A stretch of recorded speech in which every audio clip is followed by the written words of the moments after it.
Hello everyone, Daryl here. How you doing today? And we're going to be looking at a Dyson DC17 animal today. And this was brought to me, and it's not having any suction anymore. The hose is not picking anything up or sucking anything up. So we're going to pull it apart and thoroughly clean it and check it over and see if we can find what's wrong with it and show you how to work on one of these animal models. It's got a little bit of a gouge here in one of the turbulators, but it doesn't look like there's all the way through, so I don't think it's leaking any air right there. If there was a hole in there, that would be actually a problem. It would cause your suction to diminish. But it looks kind of dirty, so we're going to clean it up and do some maintenance on it, and we'll show you all the little tricks and what to check on it. First thing we're going to do is remove the dust bin. And of course, shake that out and empty that out.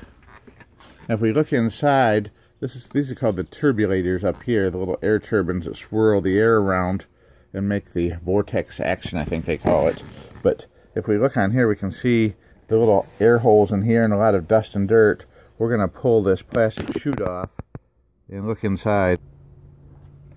Alright, we can see how much dirt and lint and dust is built up in these little holes here, and a fair amount down through the, not too much in there, but if we run the air hose up through there and blow it out, I bet we're going to get a lot. So I've got my air compressor all charged up, and I've got a blow gun with an extension on it. We're going to run that up through here, and we're going to clean this part all out really good. Alright, you can hear my air compressor's kicked on, but we're blowing out all the little cracks and crevices. We blew a bunch of old hair down through the bottom, and we also shot air through these vents here and down into the system. We got a huge dust cloud out and some particulates, and we really cleaned it out good. Now we're going to move on to the body of the vacuum itself. And I'm still thinking there may be an actual clog somewhere, but there's a filter here, two filters. There's one filter behind this panel right here, and there's another filter underneath this panel. Now we're going to take both those out. This one here just snaps off here like so. Oh, look at that mess in there. Look at that filter in there. That's terrible. There's a little pull tab on it here you lift up with. That is just totally packed. One of these you can wash in the sink with water and then let it dry thoroughly. And the other one you have to do not use water on.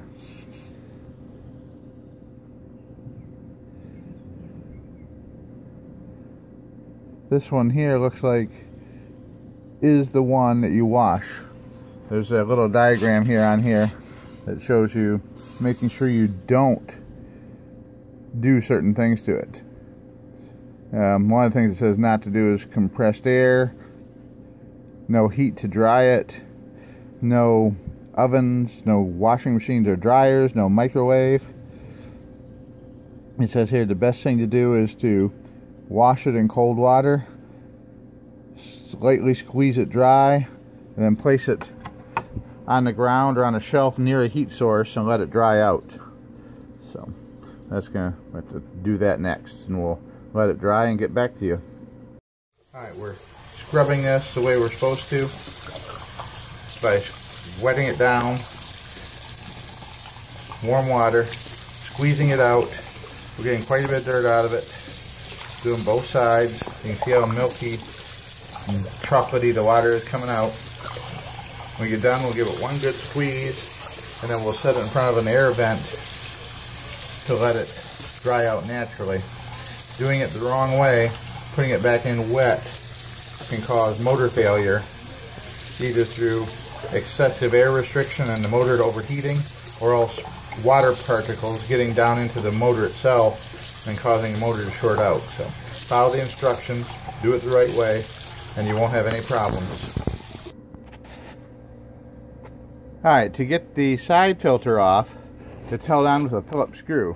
So we need to get a long Phillips screwdriver, not real long, a little bit longer than average. And right behind the rear wheel, there's this hole here. And we put the Phillips screwdriver up in the hole and twist it. That'll release the screw, which will allow the side cover to come off for the side filter. Here we have this side filter here. Now this one here is cleaned with compressed air. You just take and blow some compressed air across this surface on an angle, and then through the back side to push the dirt outward. Alright, now we want to inspect the roller brush. The roller brush is on the bottom with these bristles on it. And you want to make sure there's not a lot of stuff wrapped around it, causing it to not contact the floor properly. And on here there's just a couple tiny strings which we pulled off. And it's really not bad at all. Not bad at all. The other thing you want to look at is make sure the bristles of the brush extend beyond the base plate. If they don't, that means the brush is worn out. So what you do is you get yourself down here like this and eyeball it in a straight line like that, and make sure the bristles extend past the base. And these bristles here look like they're in very good shape still. So there's nothing wrong with the bristles.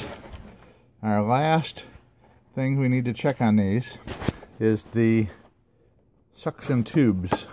There's a couple different spots. We're unrolling a little bit of string we had on here just to make sure it's 100% clean, or at least 99.9% clear. A couple of little strings don't really matter, but best to get them all off while you're under here so you don't have build up later. You get strings on here and pretty soon it's matting down your bristles and disturbing the flow of your brush and causing all kinds of problems.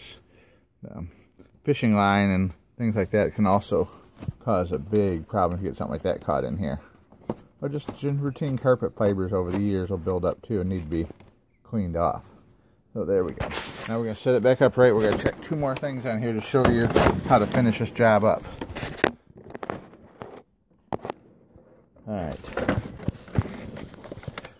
Actually, alright, let's get it with this balance here. We have the, now all we got left is the gooseneck and the main thing. There should be a button here to release this. It's been a while since I've worked on an animal, so we shall see. Ah, there we go. The gooseneck has a screw mechanism. It's just a quick connect screw. A lock, so you put the screwdriver in, you twist it counterclockwise, and then it should pop right out. There we go, it pops right out. And we look in here for any clogs or debris buildup, and sure enough there's a little hairball in there, but not bad, nothing bad. Alright, we'll set that aside. And then we also have this now, which hooked up through there to the bottom. And I can look through here and blow through it, and I can see there's no clogs at all in here at all. So this is good. Alright, the other part we got to check would be the main tube going up through it. So we'll open the cap up and we'll look through the tube and make sure that's clear. And I don't know if you can see it here or not, but I can't. There we go, right there. You can see all the way through the tube. It's nice and clear all the way through there. So we don't have any obstructions in here at all. We're gonna, alright, we secured the elbow back into place. Everything's clean and fresh, and we're gonna check it out now and see how it works.